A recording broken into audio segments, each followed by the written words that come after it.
Muy buenas tardes, bienvenidos a la segunda sesión de hoy, nuestro día de Point of Care Testing. Para dar inicio tenemos a la jefe Maribel Yáñez. Ella es enfermera magíster, especialista en docencia universitaria, líder del área de la clínica anticoagulación y para mí es un enorme placer presentarla, ya que considero que es uno de los programas más bonitos en los cuales el Point of Care Testing ha tenido un efecto. Bienvenida, jefe. Muchas gracias, Adriana, por la invitación. Muchas gracias a todos ustedes por estarnos acompañando en este seminario y cada día capacitándose más. Y estoy muy contenta de participar en este seminario y compartir un poco sobre la clínica de anticoagulación y nuestra experiencia con el POCT. En este caso sería con el Coagucheck. Bueno, entonces, les voy a hablar un poco sobre la historia de la warfarina para que pues a partir de la warfarina es que nace también la tecnología y el Coagucheck y también el acompañamiento que le ofrecemos a los pacientes. Entonces más adelante les hablo sobre la clínica de anticoagulación, los objetivos, la población que tenemos, las intervenciones de enfermería, el manejo como tal con el Coagucheck, educación educación continua que tenemos. Bueno, en cuanto a la historia de la warfarina, este es un derivado sintético de la cumarina y es una sustancia química que se encuentra de forma natural en las plantas. Sobre todo la encontramos en la Asperula odorata. Aquí hay una fotografía y es muy importante porque desde 1920 se produjo una gran muerte de ganado en Estados Unidos y Canadá. Esto hizo que los veterinarios locales investigaran por qué se estaba muriendo el ganado y encontraron que el heno mojado producía una enfermedad que la llamaron enfermedad del trébol dulce. Esta enfermedad produjo un gran impacto en Estados Unidos, en su economía en ese momento. Y la única solución que le daban a los ganaderos era que pues no, el ganado no comiera esta clase de planta y transfundirlos en tal caso. Pero las investigaciones se quedaron ahí, fue hasta 1940, cuando el científico Carl Link, que es un químico agrónomo, investigó un poco más sobre esta planta y pues se pudo aislar el acenocumarol, que después de 1940 ya la molécula más estable fue el dicumarol. Como tal, tomó el nombre de warfarina porque el científico Carr trabajaba en la fundación de Wisconsin, que es una fundación de exalumnos que investigan. Entonces tomó el nombre de warf y harina significa que tiene relación con la cumarina. Cuando él ya pues identificó como tal la molécula, la utilizó como un raticida en 1942 más o menos. Pero veían que era efectivo, pero era de acción lenta, ¿sí? Las ratas se morían desangradas por un sangrado interno, pero era paulatino, ¿sí? Entonces, aquí les voy a contar un poco más como la historia después de que ya se inventó el raticida. Fue hasta 1951 que un soldado de la Armada de Estados Unidos intentó suicidarse y tardó 5 días en suicidarse, pues en este intento de suicidio con este raticida. Entonces ya fue en 1954 que fue aprobado el uso en humanos y cogió más auge en 1955 cuando le dio un infarto, un infarto agudo de miocardio al presidente de los Estados Unidos, en este tiempo Eisenhower. Entonces, él fue como la figura como tal que promocionó más el uso de este medicamento en Estados Unidos y en el Reino Unido. En 1960 hicieron un estudio muy importante que le da pues más peso al uso de la warfarina. Tomaron 16 personas aleatorias que les dio un tromboembolismo pulmonar. Estas 16 personas le dieron warfarina y a otro grupo, 19 personas que les habían dado un trombo, no le dieron warfarina. Las 16 personas que estuvieron con warfarina no tuvieron ninguna complicación ni recurrencia de trombo.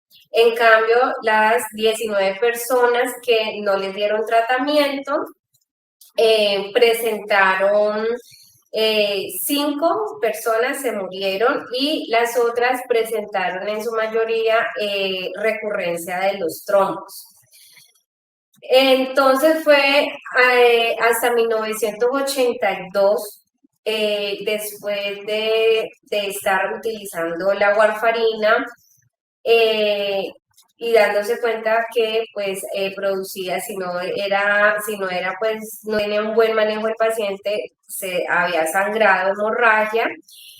Ahí fue cuando la OMS, la Organización Mundial de la Salud, intervino para unificar como tal el índice nacional, índice internacional racionalizado, que es el INR, para para establecer un rango específico en el cual deben estar los pacientes con warfarina y evitar o trombosis o sangrados.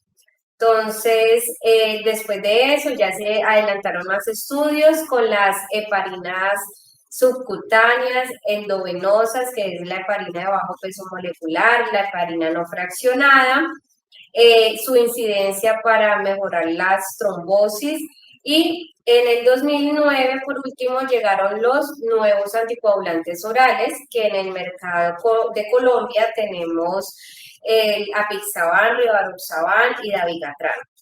Entonces aquí una breve historia un poco sobre los anticoagulantes, que es la base pues de todo lo que les voy a contar. Bueno, entonces, ¿por qué la llamaron la warfarina y no el warfarino?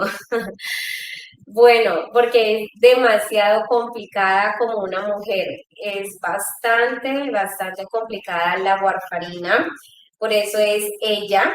Y la warfarina, como ya les he podido mencionar, tiene un estrecho margen terapéutico y esto hace de que los pacientes tengan más riesgo de tener un trombo o una hemorragia si no son bien controlados.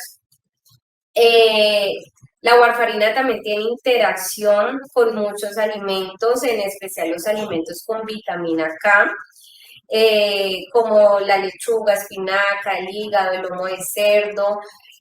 Bueno, entonces estos alimentos influyen directamente para que la warfarina aumente o disminuya su efecto en el organismo.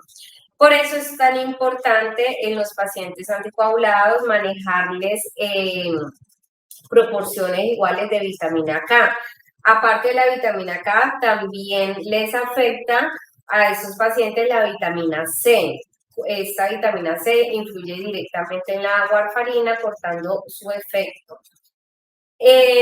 La warfarina también es muy celosa con otros medicamentos. Entonces, si el paciente es polimedicado o le están quitando medicamentos por sus otras patologías, también se vuelve bastante difícil el manejo.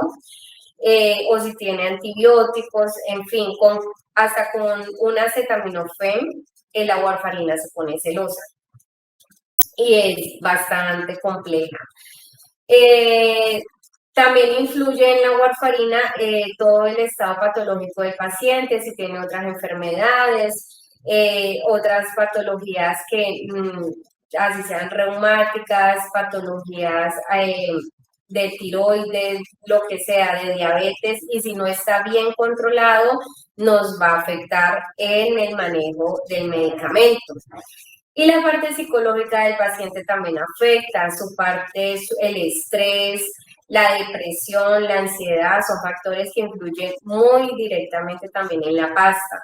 Entonces, sí afecta mucho todos estos factores para mantener la warfarina estable. Entonces, para eso estamos nosotros, Clínica Anticoagulación, de la Fundación Valle de Lili. Más o menos llevamos entre 20 y 23 años de funcionamiento. Yo estoy en Clínica Anticoagulación voy a cumplir 8 años. Estamos ubicados en la Torre 1, cuarto piso, y estamos en la unidad de cardiología, porque el jefe de nosotros de Clínica Anticoagulación es cardiólogo, el doctor Juan Esteban Gómez. El objetivo de nosotros es minimizar los riesgos de sangrados y trombosis en pacientes anticoagulados, tanto hospitalizados como ambulatorios, siguiendo algoritmos y recomendaciones específicas para cada patología. Como les digo, pues nos regimos por algoritmos para llevar al cabo los ajustes de la warfarina. La población que tenemos son pacientes hospitalizados y ambulatorios, manejamos a pacientes con anticoagulantes orales, anticoagulantes parenterales, y dentro de los orales están la warfarina o en sí los antagonistas de la vitamina K, que por lo menos en Europa está la acenocumarol. También pues se maneja con el INR y con el Coaguchel. Los otros anticoagulantes que están ahí, anticoagulantes directos, apixaban, rivaroxaban, dabigatran, y los inyectables no se manejan con el INR, no afectan el INR, por lo tanto el paciente debe traer a la consulta es resultado de hemograma, función hepática y renal para hacerle un control indirecto de estos medicamentos. Como tal, las causas para anticoagular son muchas. Tenemos entonces la fibrilación auricular. Si es de origen valvular, tiene que ser anticoagulado con warfarina. Si es de origen no valvular, ahí se aplica el uso de anticoagulantes directos. Para la trombosis venosa profunda y tromboembolismo pulmonar, por lo regular están fuertes los anticoagulantes directos. Para incidente cerebrovascular se prefiere la warfarina. En cambio de válvulas mecánicas, son pacientes que también son de por vida con la warfarina, no están aprobados los anticoagulantes directos. Y trombosis abdominales, renales, otro tipo de trombosis que no son en sitios usuales. Trombosis arteriales, también se prefiere la warfarina, igual que para las trombofilias, porque a pesar que los anticoagulantes directos pues son muy buenos, no necesitan tanto control, son más estables en sangre, no están todavía pues muy bien, con tantos estudios como la warfarina. Entonces, en este caso, nuestra población específicamente, casi un 70% de pacientes todavía está con warfarina. Bueno, la intervención con el paciente de warfarina busca disminuir las complicaciones de trombosis y hemorragia, suministrando un manejo interdisciplinar con médico y enfermería. Suministrar también información especializada en cuanto a la nutrición, hábitos, darle también información cuando los pacientes van a procedimientos, a darle ese acompañamiento antes y después de algún procedimiento. Siempre promoviendo la educación del paciente y su familia, brindando un acompañamiento y facilitando la monitorización y adherencia con el el Coagucheck, que en este caso pues nos facilita mucho el manejo del paciente porque nos arroja el resultado en cuestión de segundos. Entonces podemos tener en la consulta del paciente, tomar su examen y darle su resultado y hacer la intervención inmediatamente. Esto ayuda mucho para que prevenir complicaciones. Entonces, como les comentaba, en cuanto a la intervención de enfermería, se hace mucho énfasis en la educación. El paciente solamente con el resultado del INR, digamos así, no se hace nada. Debe tener un acompañamiento con enfermería, que es la base de los cuidados, la base para que el paciente esté muy bien controlado. Bueno, la educación, tenemos un control que le ofrecemos al paciente, control de acuerdo a sus necesidades. Si el paciente está iniciando la warfarina, el control es a los 3 días, a los 5 días, después cada 8 días hasta que se logre una estabilidad de su dosis y después ya se espacía cada 15, cada 20 y cada mes. Entonces, nosotros le ofrecemos ese acompañamiento, el seguimiento que necesita y eso facilita que el paciente tenga una buena adherencia. Tenemos pacientes que aunque la EPS no le cubre clínica de anticoagulación, ellos ven la importancia y pagan su cita particular, porque no es solamente el resultado lo que le estamos dando al paciente, sino realmente una consulta, una educación para su vida y su bienestar. Entonces, aquí les muestro nuestro compañero que es el Coagucheck y cómo vamos a dar manejo con este pequeño aparato. Este aparato que estamos utilizando, el Coagucheck, en el momento es de Roche, viene de Alemania, y las personas que lo utilizamos hemos recibido entrenamiento de nuestro parte de enfermería y aparte de un personal asignado, en este caso por Roche, y tenemos que pasar un examen. Esos exámenes también se hacen periódicamente, ¿sí? A diario vemos más o menos entre 20 y 25 pacientes anticoagulados con warfarina. Y digamos que pues actualmente tenemos pacientes activos en el programa, cerca de 900 pacientes. Bueno, nosotros no solamente tenemos nuestros pacientes de consulta, sino que también damos apoyo a los pacientes que llegan por urgencias o llegan por urgencias y están tomando warfarina, entonces llegan después de un accidente o van para una cirugía de urgencias, nos llaman y pues vamos con el Coagucheck y le tomamos el examen para que el médico tome de inmediato pues sus decisiones.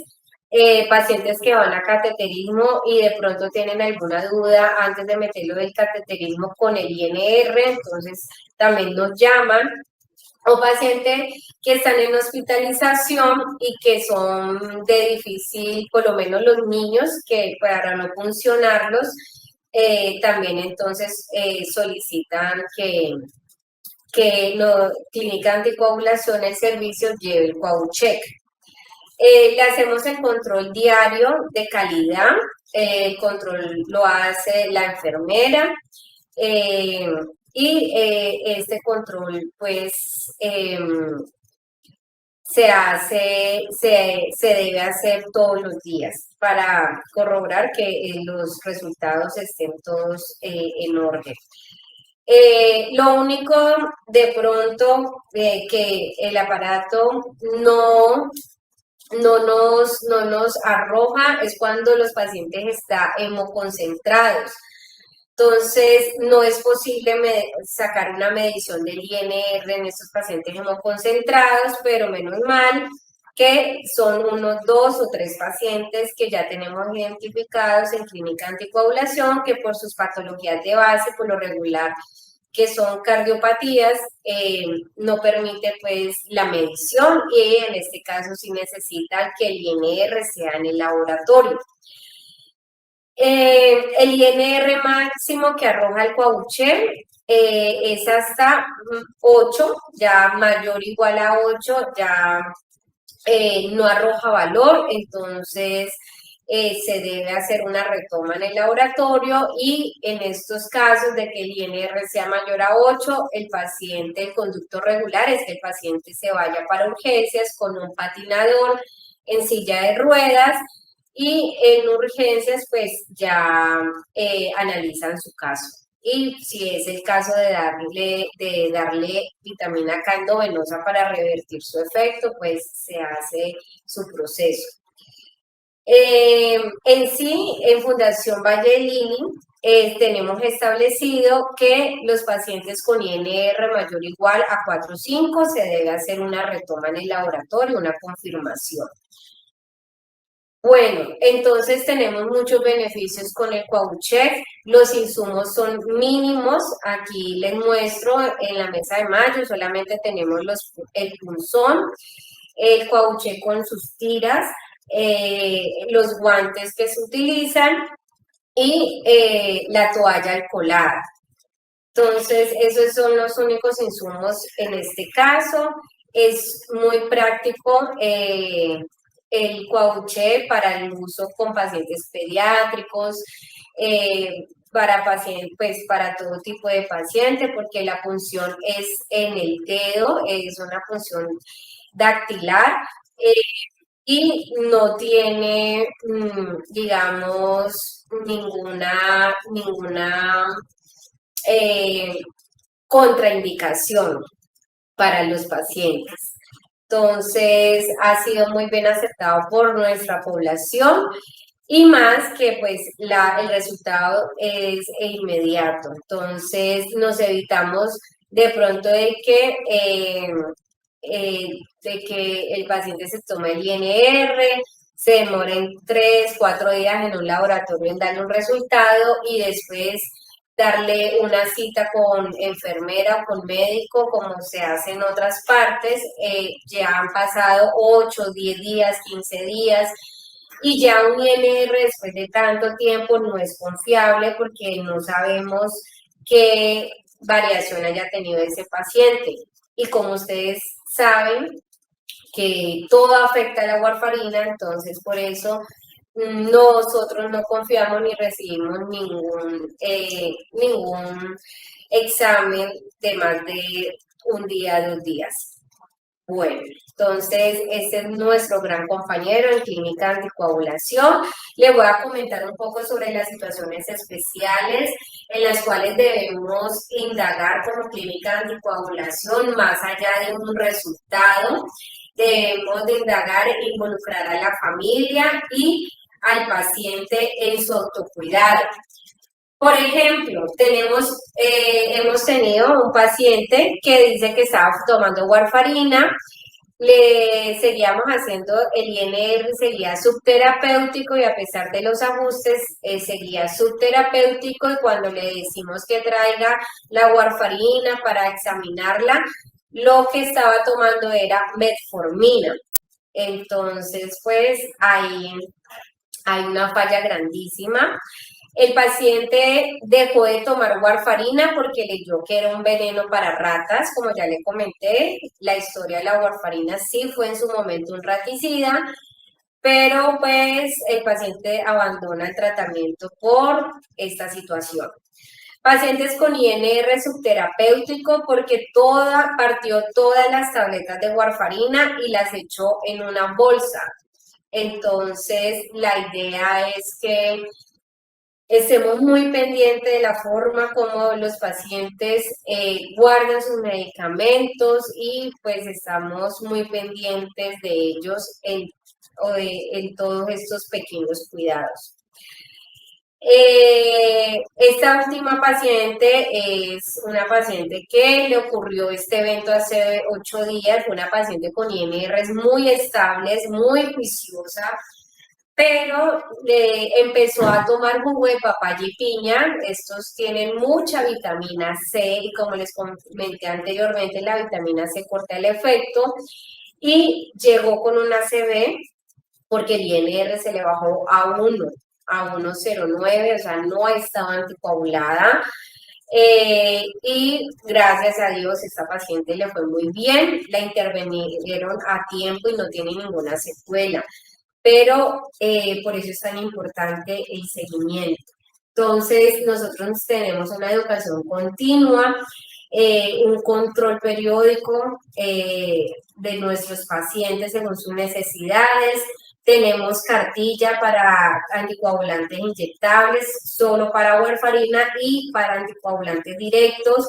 Aparte tenemos volantes que refuerzan esta información. Tenemos la página web en donde también están muchos videos, información para nuestros pacientes, para evitar sangrados y para manejar sangrados en casa. Tenemos también jornadas de educación cardiovascular en vivo el primer miércoles de cada mes a las 3 de la tarde. Igual ustedes también están invitados, si pueden hacer extensa esta invitación a todos sus familiares, porque no solamente hablamos de anticoagulación, sino de toda la parte cardiovascular, prevención, y también ofrecemos una línea telefónica directa para los pacientes, le hacemos seguimiento a su egreso y los pacientes que viven fuera de la ciudad, también les recibimos el INR, pero tienen que también tener controles periódicos con nosotros. Ahí están también nuestros números por si alguien del público está interesado también en nuestros servicios. Están nuestros teléfonos y nuestro correo. Bueno, entonces muchas gracias por su acompañamiento, por su atención y espero darle respuesta a todas sus preguntas. Muchas gracias, jefe Maribel, por tan excelente presentación y por darnos un recorderis de lo que es la warfarina y la línea del tiempo. Muy interesante todo lo que nos comentó.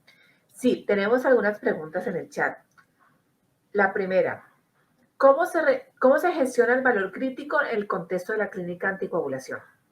Sí, el valor crítico es un INR mayor a 8 y el paciente se direcciona con patinador a urgencias y el médico de clínica anticoagulación se comunica con el médico de urgencias y le comenta el paciente para ya su gestión y su proceso de vigilancia en urgencias.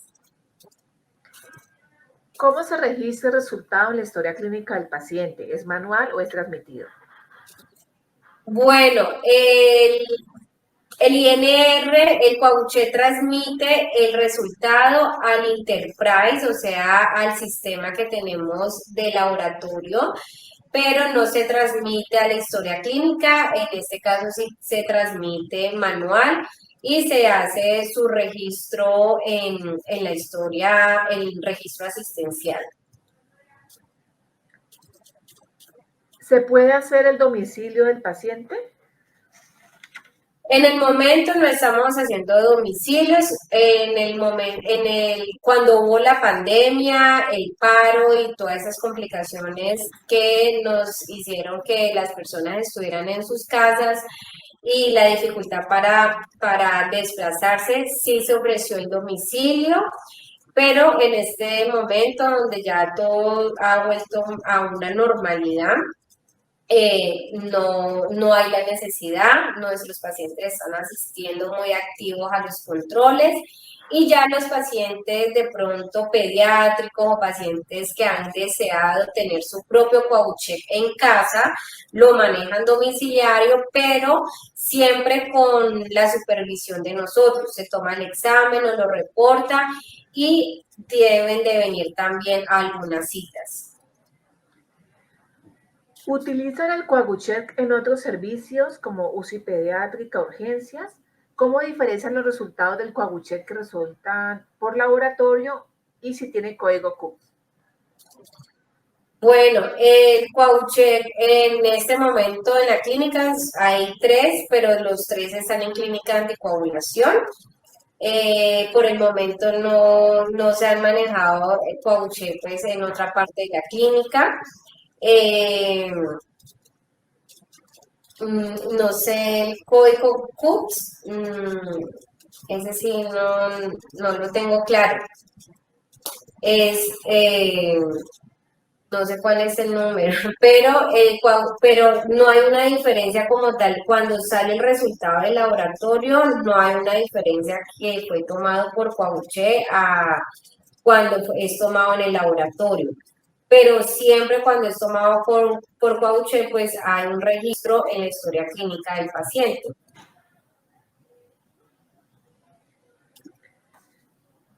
Si no tuvieran los equipos de Coagucheck, ¿cómo sería el manejo con la clínica anticoagulación? Bueno, cuando inició clínica de anticoagulación, que no ha estado el Coahucheck, los pacientes traían el reporte del laboratorio y pues eso fue lo que más o menos le comenté y que todavía pues se maneja en muchos lugares o muchos médicos manejan a sus pacientes así, que es que el paciente se toma su examen, va en su EPS a los 3 días, le dan su reporte y después de tener su reporte tienes la cita con el médico. Entonces, pues ha pasado mucho tiempo para hacerle un verdadero ajuste al paciente y así arrancó clínica de anticoagulación y menos mal, pues empezó con el manejo del voucher y esto hizo pues que todo fuera más organizado y que tuviera mejor efectividad el proceso. ¿Han observado alguna diferencia entre los valores de los resultados dados por el Coagucheck con los laboratorios dados por Laboratorio Central? Bueno, siempre que ingresa los Paucheck al servicio, hay un proceso de chequeo en donde se hace la toma del Paucheck y inmediatamente la toma en el laboratorio del INR. Cada Paucheck tiene aproximadamente unas 30 pruebas de estos pacientes y se da, con estos resultados se da, digamos, la prueba fidedigna de que los resultados son muy similares, a veces idénticos, pero como les digo, a partir de un INR 4-5 sí se prefiere hacer una retoma porque entre más diluida está la sangre, pues más difícil detectar los resultados. Entonces, solamente no confiamos o somos más estrictos en la verificación cuando el INR es mayor a 4,5. ¿Listo? No veo más preguntas en el chat, jefe Maribel. Muchísimas gracias por haber aceptado nuestra invitación y compartir toda la experiencia que usted tiene en clínica anticoagulación. Muchas gracias, Adriana, por la invitación y a todos ustedes por estar atentos y por que esto sirva de crecimiento para todos. Seguro que sí. Muchísimas gracias, jefe.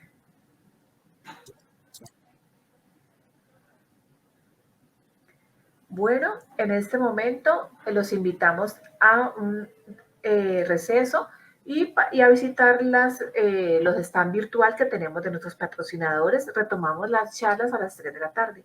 Muchísimas gracias.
Muy buenas tardes de nuevo.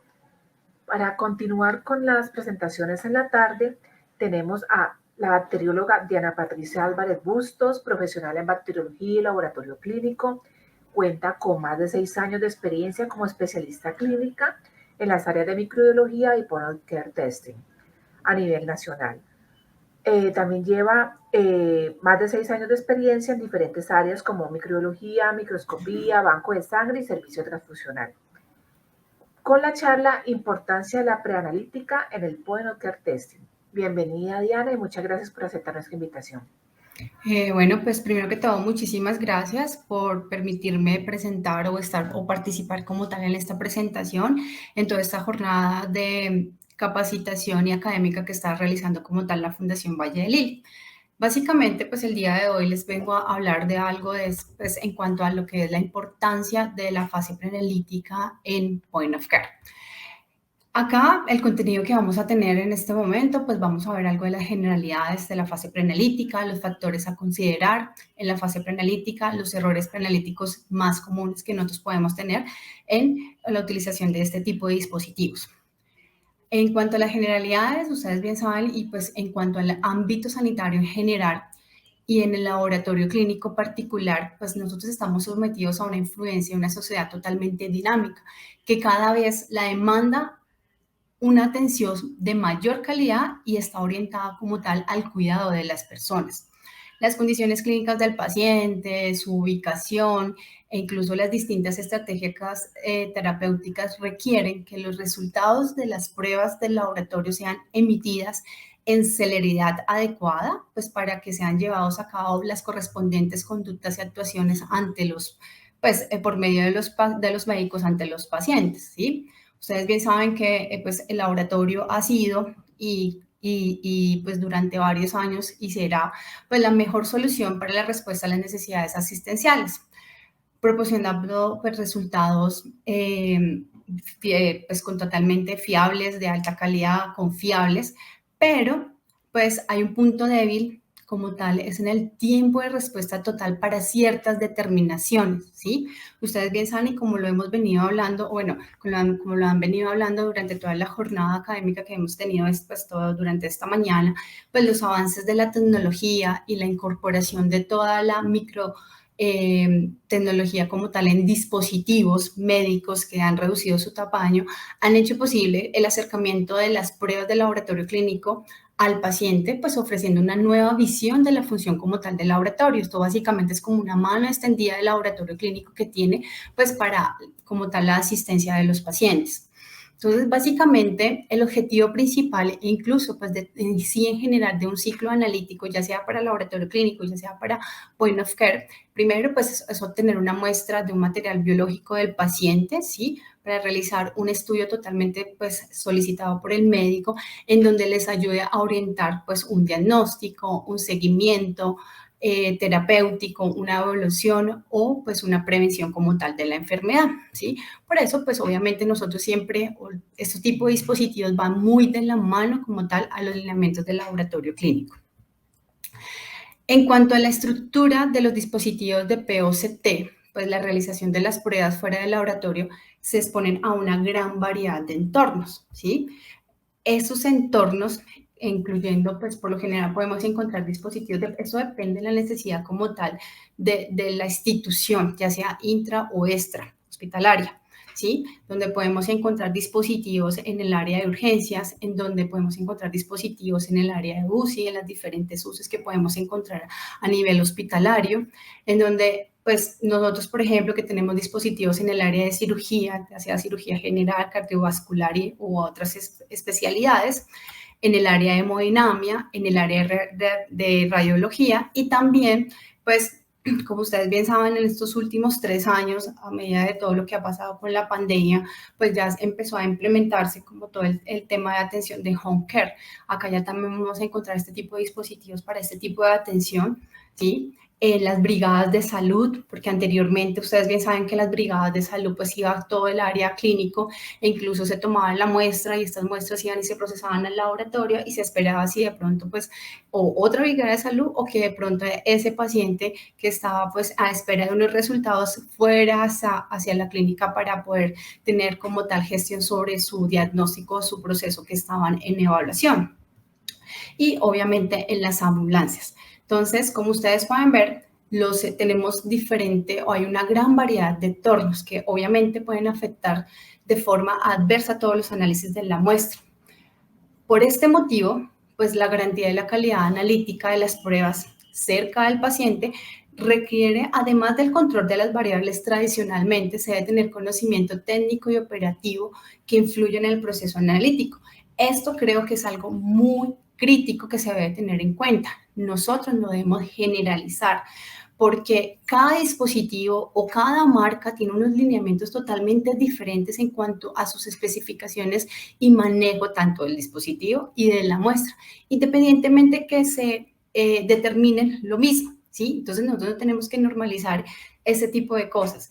Por eso es súper importante y que a través de la responsabilidad y participación del laboratorio siempre tiene que estar, pues, como bien lo sabemos, en Valle del Ile, participando en todos estos procesos de implementación de estas pruebas, en donde no solamente el laboratorio, sino hay un grupo multidisciplinario, pues para poder tener como un mayor control de todo este proceso.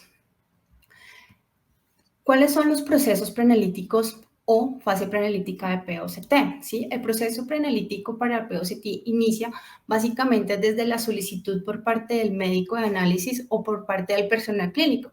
Como lo vimos esta mañana, pues digamos que eso depende del ambiente donde esté implementado el analizador, porque pues cada área tiene un flujo de trabajo totalmente diferente, aunque se utilicen el mismo dispositivo. Entonces, no se debe generalizar los mismos procesos. Entonces, dependiendo pues de la criticidad del manejo, siempre hay una solicitud, ¿sí? Después hay una preparación e identificación del paciente y después ya viene lo que es a la toma de la muestra primaria y finaliza como tal todo el proceso preanalítico cuando se inicia el procedimiento analítico, pues ya como tal de la muestra. Acá, básicamente, lo que le quería como presentar y enseñar es cómo es el proceso normalmente que utilizamos del laboratorio clínico versus al proceso cuando utilizamos dispositivos de POCT. Básicamente, inicia pues con la solicitud del médico.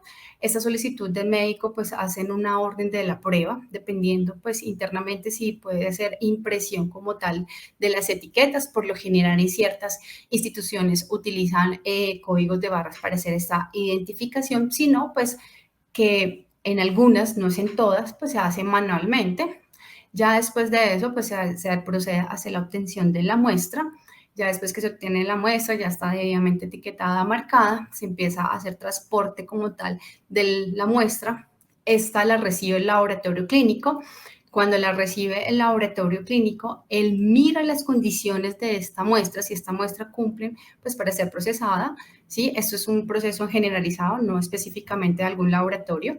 Y si no cumple con todas estas especificaciones, pues se rechaza y nuevamente volvemos a hacer el proceso de detección de muestra, ¿sí? Acá esto incluye tiempo.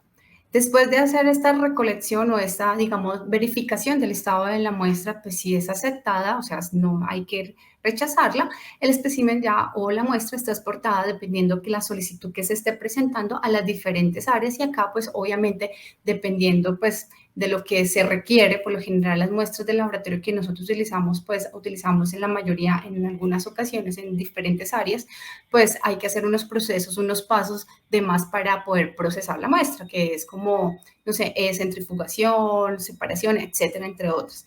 Llega a sus respectivas áreas. Estas se procesan, emiten o hay como tal una revisión de los resultados. Esta revisión de los resultados se verifica en el sistema del laboratorio y si estos pues ya se transmiten como tal al acceso de la interfaz como tal del laboratorio para que puedan tener acceso a los resultados, la parte asistencial, y ya después de eso pues hay una intervención terapéutica dependiendo de los resultados como tal. Acá, en cuanto al proceso con analizadores de POCT, vemos que esta parte prácticamente se omite, ¿sí? Entonces, básicamente, ¿qué ocurre? Acá simplemente se hace la solicitud del médico, ¿sí? Se hace obtención de la muestra y al obtener la muestra, esta muestra por lo general siempre va a estar o es al lado del paciente, en el cual, pues, por lo general los dispositivos que utilizamos siempre hacen una identificación del usuario, o sea, de quién está procesando la muestra, del paciente e incluso del insumo, porque pues por lo general unas características como principales de la utilización de este tipo de dispositivos es que los insumos vienen listos para consumo en el momento de, obviamente hay que seguir ciertos lineamientos. Ya después de tener como tal estos, pues ya hacer el procesamiento, los resultados están en cuestión de minutos e inmediatamente que obtenemos el resultado, pues ya hay una intervención terapéutica y si tenemos la posibilidad de hacer una conectividad como tal, pues estos resultados se transmiten directamente a su sistema o gestión o list que tenga como tal pues la institución y pues obviamente puede haber una trazabilidad de todos los procesos que se le han realizado al paciente, ¿sí? Como ustedes pueden ver, la diferencia es en tiempos. Y básicamente acá, en la primera parte, es donde nosotros hablamos lo que es fase preanalítica, lo que es obtención como tal de la muestra. Como podemos ver, la gran diferencia, pues, es que obviamente es donde mayormente, o más bien, la importancia de esta fase preanalítica es que esta fase o si esta fase es donde hay mayor o es el responsable más bien de más del 50% del tiempo del proceso. Y si hacemos como la comparación que vimos pues en el anterior slide, vemos que versus laboratorio versus POCT, en esta fase preanalítica hay mucho mayor intervención de personas durante su ejecución, desde el momento de la solicitud hasta el momento de la recolección de la muestra. Entonces, muchas veces son personas totalmente diferentes el que la recolecta, la transporta y la recibe en el laboratorio. En cambio, cuando utilizamos este tipo de dispositivos POCT, pues podemos garantizar pues que la misma persona es la que la recolecta, la misma persona que incluso la procesa e incluso la misma persona que ve los resultados ahí. Pero no siendo así, obviamente, como representa pues más del 50% de todo el proceso del ciclo analítico, pues es el que más representa errores pues como tal en el proceso del ciclo analítico, o sea, estamos hablando más o menos de un 60%. Y es por esto que esta área es muy crítica o esta fase es muy crítica durante todo el ciclo analítico, porque si nosotros hacemos una mala recolección de la muestra, pues vamos a tener un mal resultado como tal. Entonces, desde aquí, pues obviamente depende la continuidad de las otras fases que se tienen presentes en el ciclo analítico. ¿Cuáles son los factores que nosotros tenemos que considerar como tal en la fase preanalítica? Entonces, acá, como les decía, uno de los grandes es en cuanto a la área médica, la solicitud de los exámenes. Es súper importante que tenemos que tener trazabilidad. ¿Qué tipo de exámenes estamos haciendo a los pacientes que están por fuera del laboratorio, que están en esas áreas críticas?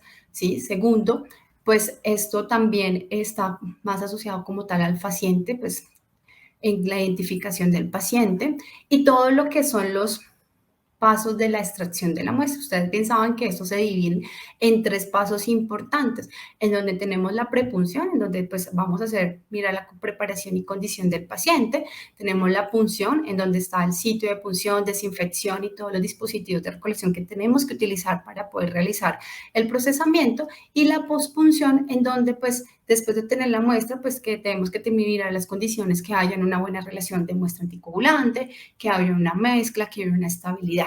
Acá es súper importante esto, porque muchas veces, en cuanto a la estabilidad no es igual a la que se maneja en el laboratorio clínico, ¿sí? Porque son totalmente diferentes, porque pues como les comentaba en un principio, la idea de este tipo de analizadores es que como están al lado del paciente, tomo muestra e inmediatamente proceso.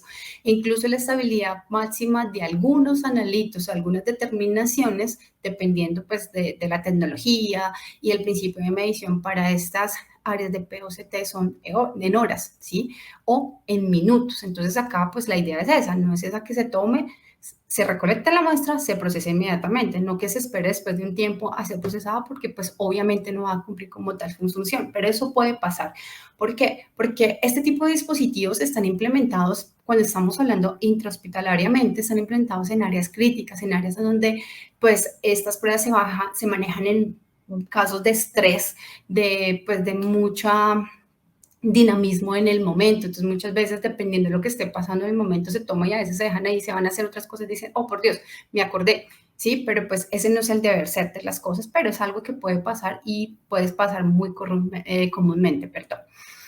Dentro de los errores preanalíticos más comunes que nosotros podemos encontrar, que son frecuentes en el área de POCT y que una de las, digamos que de pronto como intranquilidad que puede sentir el laboratorio, pues que principalmente estas pruebas se realizan generalmente por el personal clínico asistencial, o sea, personas profesionales como enfermeros, médicos, terapeutas, entre otros, ¿sí? Que básicamente estos no están capacitados ni están formados para el trabajo como tal del laboratorio. Por eso mismo este tipo de dispositivos tienen unas características específicas, ¿sí? Para el manejo, para que no sea como una carga más para este tipo de personas, debido a que ellos, su background o su manejo es netamente al lado como tal del paciente, no pues manejando como dispositivos. Entonces, muchas veces este tipo de dispositivos en 4 pasos, pues procesamos una muestra, a veces vienen libres de mantenimiento, tiene un proceso en cuanto de calidad, pues como autoverificable, ¿sí?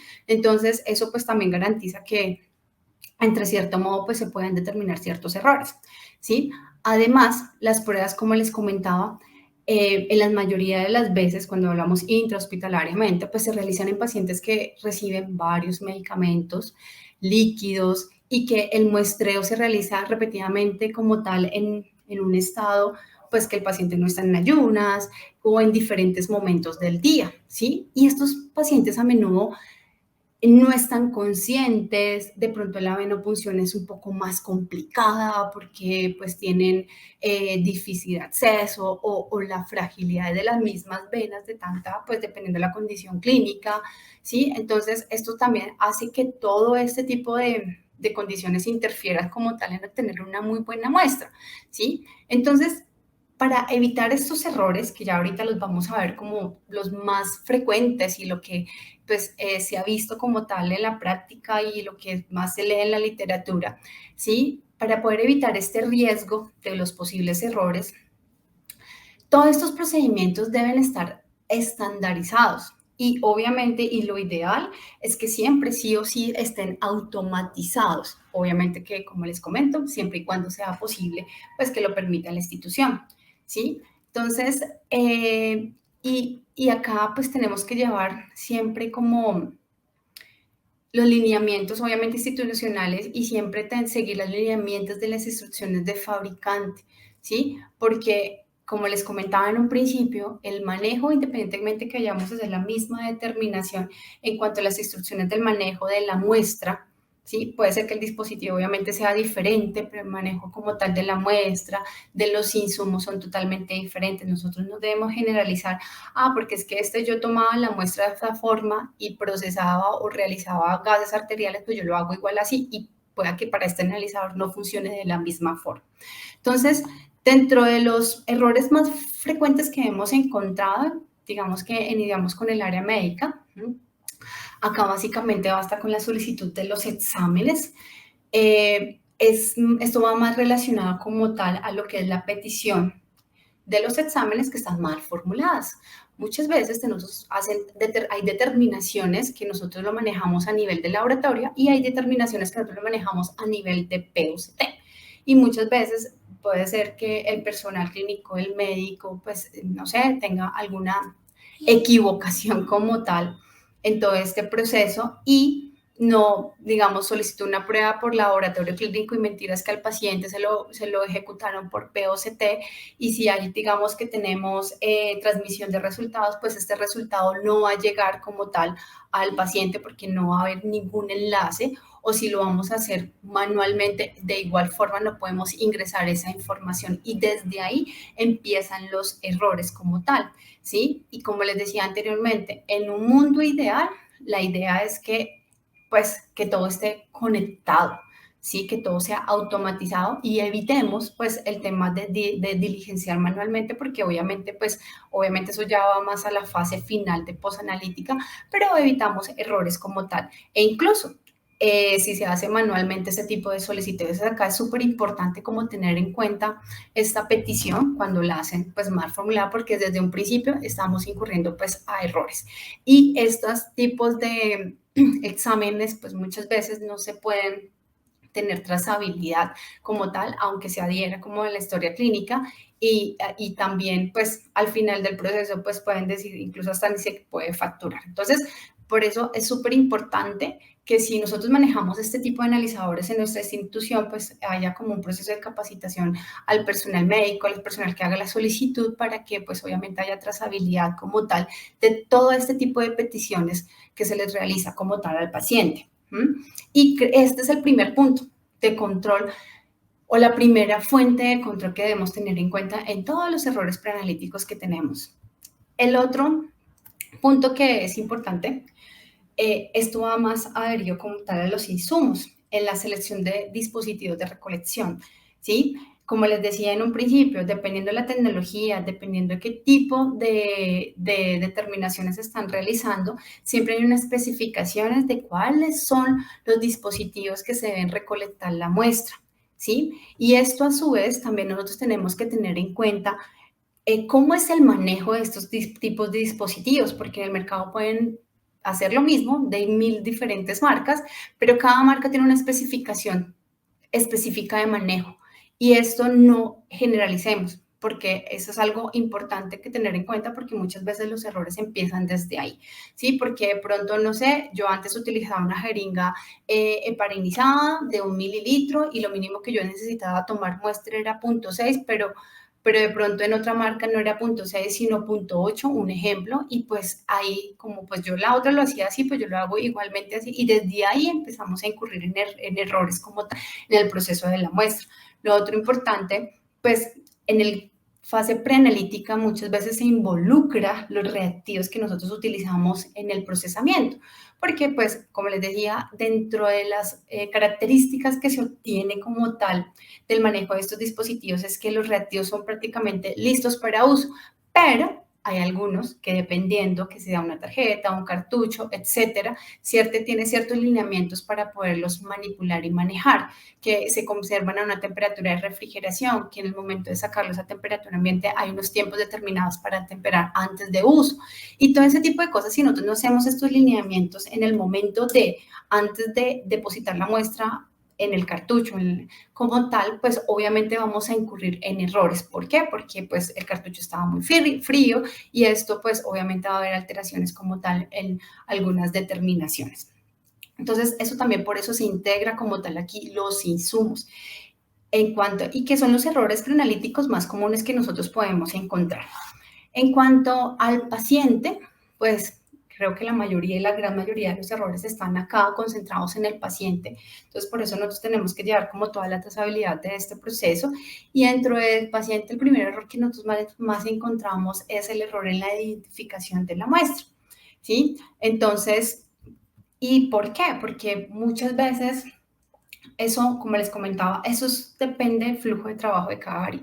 Salas de cirugía hay un flujo de trabajo diferente, en las UCEs hay otro, en urgencias hay otro. Nosotros no debemos generalizar que todo sea lo mismo, pero sí debemos garantizar que una identificación adecuada del paciente, ¿sí? Que independientemente en salas de cirugía, pues el paciente obviamente no va a estar consciente, pero pues ellos tienen un checklist en un tablero donde está, digamos que toda la información precisa de qué tipo de paciente están operando, todos sus datos, incluso dentro de las proformas que ellos manejan para diligenciar pues los resultados, etcétera, también están con toda la información. Entonces la idea es que cuando nosotros en el momento de ejecutar estas pruebas hagamos esta identificación y pues puede haber que la mayoría de los analizadores pues los permite realizar e introducir este tipo de información. ¿Listo? Entonces, una práctica recomendada, ¿sí? Y que creo que en general, en las mayorías de las instituciones, es que utilizan sistemas de código de barras, ¿sí? En donde pueden vincular la muestra, el operador, el instrumento en el registro del paciente. Entonces, es algo que para poder llevar como un buen manejo como tal. También es algo como factible el manejo de las pulseras de identificación de los pacientes desde el momento que ingresa pues a la institución. Es importante que muchas veces y por experiencia cuando uno hace como trazabilidad de pronto de los códigos de calidad que se pueden generar en los analizadores, uno mira que la identificación del paciente es 1, 2, 3 o a veces el código de barras del insumo que se está utilizando. Entonces, o a veces colocan cama 1, cama 2. Ese tipo de cosas, pues obviamente pues, no debe de ser, porque pues ustedes saben que las camas son dinámicas y pueden rotar o el paciente puede pasar de un sitio a otro. Segundo, por eso es importante como tal verificar las pulseras. Y segundo, que muchas veces en los cubículos, en las camas del paciente, siempre hay como la información del paciente. Uno siempre tiene que confirmar ese tipo de cosas, pues también para que esa muestra, que ese proceso, pues también pueda tener, digamos que esa conectividad con la historia clínica del paciente, ¿sí? Y cuando de pronto estamos en el área de urgencias, ustedes bien saben que pues pueden llegar pacientes críticos a reanimación y no tienen ninguna identificación, pues institucionalmente por lo general siempre tienen una política de identificación que nosotros también tenemos que seguir esos lineamientos, pues para que esa identificación del paciente pues se realice como tal. En cuanto a la condición del paciente, como les comentaba anteriormente, pues normalmente nosotros tenemos que tener en cuenta la condición del paciente. Nosotros, por lo general, los tipos de pacientes que vamos a tomarle las muestras, pues no van a estar conscientes, la venopunción es difícil, porque pues debido a la fragilidad como de las venas, su condición clínico, todo ese tipo de cosas tenemos que tenerlo en cuenta en el momento de la toma de la muestra.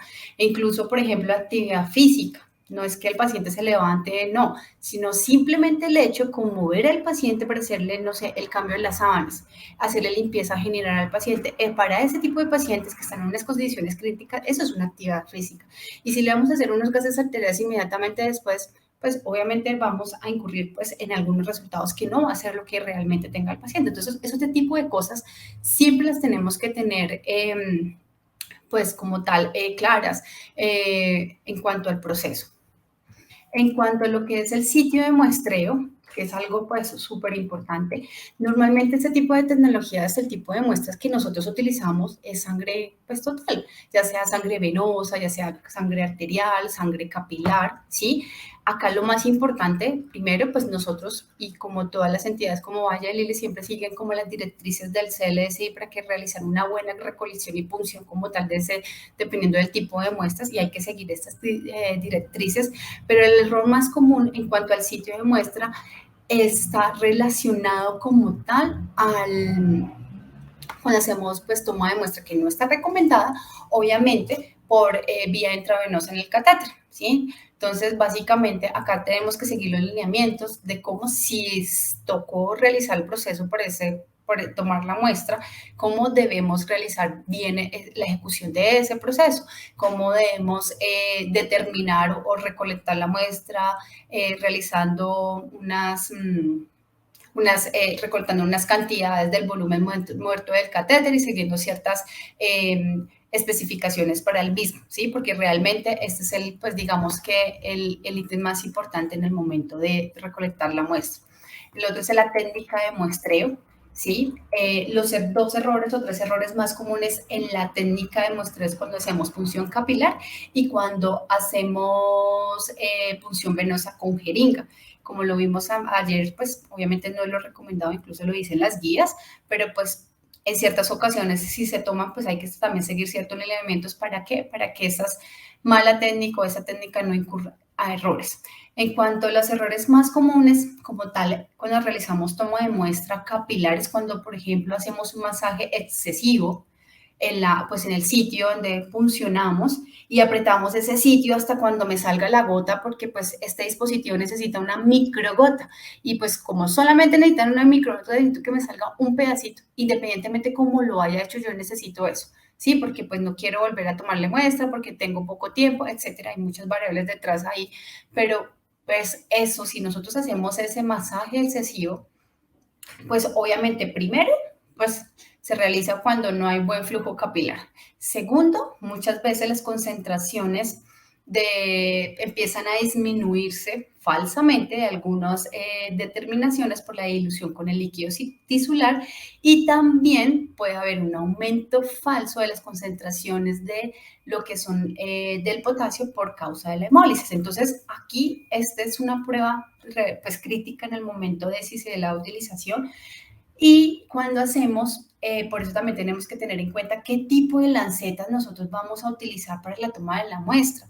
¿Sí? Ayer nos indicaban, por ejemplo, las lancetas que debemos tener en cuenta dependiendo de la profundidad, si es para pacientes neonatos pediátricos, ¿sí? También tenemos que tener en cuenta eso, lo mismo con lo que son para pacientes adultos mayores. Ese tipo de cosas, aunque de pronto son que creamos que es muy común y muy, pues, normal del día a día, hay que tenerlas en cuenta. Y si nosotros hacemos mediciones, por ejemplo, utilizamos un elemento de transferencia que es utilización de capilares, pues también tenemos que tener en cuenta qué tipo de capilares y siempre llegar hasta lo indicado del capilar para que haya una buena correlación. En cuanto a lo de las jeringas, pues ustedes bien saben que aumenta considerablemente el riesgo de la hemólisis y la formación de coágulos. Entonces, por eso, pues dentro de las guías del CEI nos dice que, pues, que evitemos el uso de las jeringas para, pues, el procesamiento como tal de las muestras. Obviamente, cuando hacemos, pues, jeringas directas de punción venosa. Y el otro ítem, que pues básicamente que es como el más crítico que nosotros encontramos en las áreas, es en cuanto a relación a la toma de la muestra en sí. Como les decía, este tipo de dispositivos nos dicen que el volumen de muestra es muy poco, 3, 4, 5 gotas, y puede que sea realidad para hacer sus procesos es muy poco. Aunque sea muy poco, nosotros tenemos que seguir ciertos lineamientos para poder procesar. Y muchas veces, cuando, por ejemplo, necesitamos realizar un procesamiento de cierta determinación y necesitamos un tubo primario para realizar ese procedimiento, pues dicen, no, pues yo necesito una gotica, pues yo, ¿por qué le voy a tomar al paciente como tal un volumen normalmente los tubos vienen de mínimo de 4 mililitros, un volumen de 4, sabiendo que utilizo una gota? Entonces empezar a tener este tipo de errores de tomar poca muestra, y desde ahí, pues obviamente no va a haber ni la relación muestra anticoagulante y obviamente me va a afectar como tal las mediciones. En cuanto a las jeringas, bueno, y otra cosa súper importante, el anticoagulante correcto. ¿Sí? Porque muchas veces hay ciertos parámetros que lo podemos hacer a nivel de POCT y otros a nivel de laboratorio y son los mismos. Entonces, pues, no, el laboratorio como uso, pues, no sé, tubo amarillo, pues acá yo también voy a utilizar tubo amarillo, y pues eso es dentro de la normalidad de la persona que está realizando el proceso, está bien, y no es así. Entonces, siempre tenemos que, pues, tener el anticoagulante correcto para determinar, pues, lo que se requiere en el dispositivo.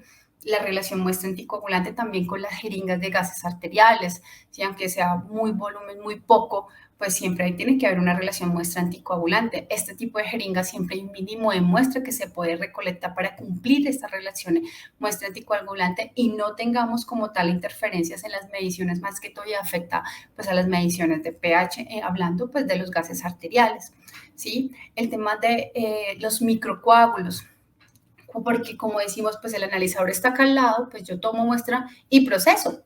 No, sí, exactamente, esa es la finalidad como tal, pero si yo tomo una muestra, este dispositivo tiene un anticoagulante, igual nosotros tenemos que seguir el proceso del buen manejo del dispositivo, hacer una muy buena mezcla, que haya una interacción como tal de ese anticoagulante con la sangre para evitar que se me presenten microcoágulos, ¿sí? Y obviamente pues evitar que pues esto, digamos, que se transfiera como tal al proceso. La presentación de hemólisis, que muchas veces la presentación de hemólisis es porque hacen una punción traumática, o lo que hablábamos ahorita más adelante como la técnica de la recolección de la muestra en cuanto hacemos punciones capilares no es la adecuada, ¿sí? Entonces, esto obviamente causa esta hemólisis. Pero acá también cabe resaltar que en la mayoría de los instrumentos, y como les decía, la tecnología viene avanzando de una forma exponencial. Y la mayoría de los instrumentos que nosotros utilizamos de POCT tiene unos detectores o tiene unas autoverificaciones de ciertos parámetros digamos, de variables preanalíticas. Si de pronto hay un microcoágulo, si de pronto hay una burbuja, si de pronto incluso hasta la muestra está diluida, si de pronto hay un sobrellenado, pues digamos, de la capacidad del insumo o hay poca muestra, ellos automáticamente rechazan ese proceso. ¿Sí? No, pues no hacen como tal el procedimiento, emiten ya sea como pues un mensaje, un código de calidad en el cual pues uno pues debe enfatizar como tal en esta área. Entonces, por eso es súper importante que pues la idea es que si nosotros tengamos la capacidad y tengamos el entrenamiento y el conocimiento como tal de la tecnología, de los dispositivos, de detectar antes de procesar, pues sería ideal pues para no pues tener que, entre comillas, pues estar realizando merma como tal de los dispositivos, de los insumos. Y Diana, lo otro, tenemos 2 minuticos porque ya se nos acabó el tiempo. Muchas sí gracias. señora. Y en cuanto al tiempo del muestreo, básicamente se debe tener presente pues toda la variación biológica del paciente y pues el mecanismo. Ustedes saben que nosotros hacemos toma de muestra como tal durante el día, pues esto varía, dependía, hay ciertos analitos que varían durante el día. Y ya como para concluir como tal estos procesos, acá como el que les quiero decir que nosotros no debemos generalizar las cosas, cada área es diferente, cada flujo de trabajo es totalmente diferente. Este flujo de trabajo se debe dividir en pasos, pues, en diferentes pasos en donde podamos nosotros identificar las posibles fallas y generar nuestro sistema de gestión de riesgos para poder iniciar, mitigar este tipo de errores. Importante siempre tener un manual de toma de muestra para cada área. ¿Sí? Incluyo que así utilicen el mismo dispositivo, el flujo de trabajo es totalmente diferente. Tener una educación continua, acá es algo súper importante, independientemente que no haya rotación de personal. Este personal que normalmente siempre está ahí trabajando, muchas veces haciendo la misma gestión, hay cosas mínimas que nosotros podemos omitir y que estas cosas mínimas pueden afectar como tal, así sea el procesamiento o la toma de la muestra. Y pues en un mundo ideal, pues eso es una sugerencia, obviamente, pero en un mundo ideal, y creo que lo que nosotros llegamos hasta allá es que todos los procedimientos estén conectados, ¿sí? Para que ya dejemos a un lado un poco, pues, el tema, pues, manual. Básicamente, eso era lo que les quería presentar el día de hoy. Pues, es un tema un poco como complejo en tan poco tiempo, pero pues eso no, pues quería como comentarles. Muchísimas gracias pues por su atención.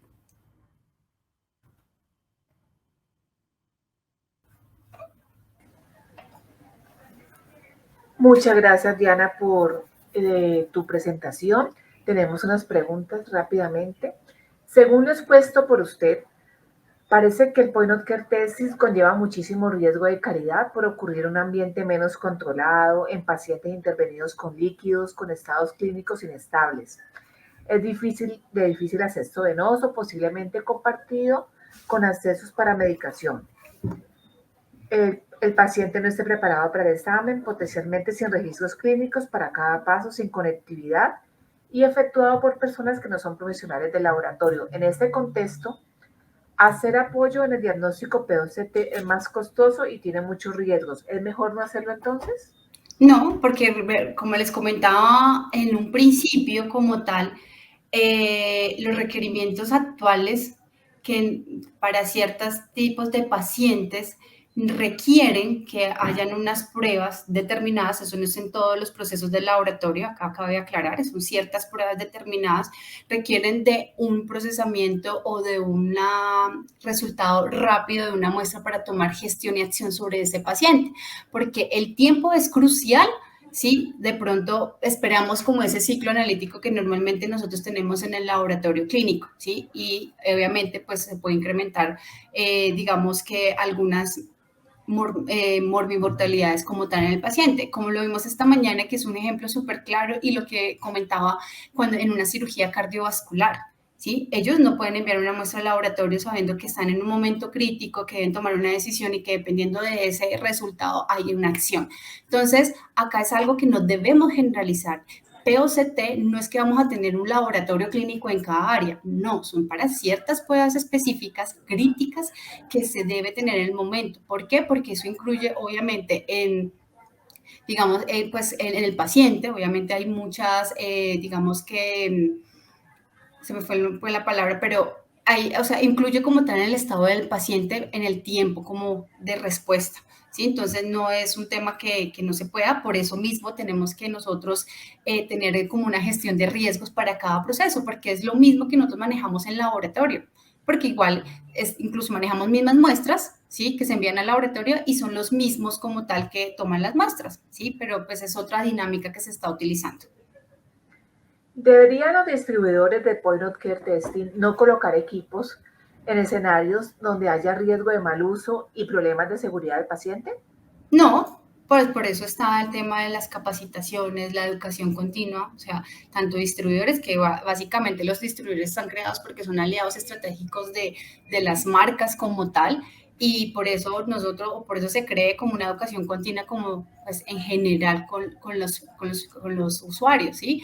No es que ellos no puedan hacerlo, ellos tienen las mismas condiciones porque toda, digamos que la trazabilidad de la información viene desde fábrica también para ellos. Entonces, no es que no se pueda, igualmente se puede hacer y se utiliza, como les digo, es un aliado como tal de las marcas, entonces ellos también pueden realizar este tipo de implementaciones y tienen todas las capacidades como tal para realizarlo. Por eso mismo, pues están habilitados. Listo, Diana, creo que no tenemos más preguntas en el chat. Muchísimas gracias por haber Gracias aceptado a nuestra ustedes. invitación. Qué pena, me extendí. Muchas gracias, que estén muy bien, que tengan una feliz tarde y bueno, de verdad que muchas gracias por la invitación.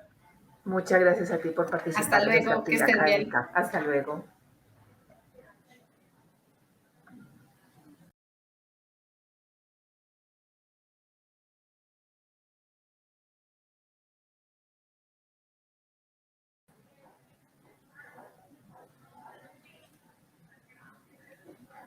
Ahora doy paso al doctor Albornoz, quien me va a acompañar en la moderación.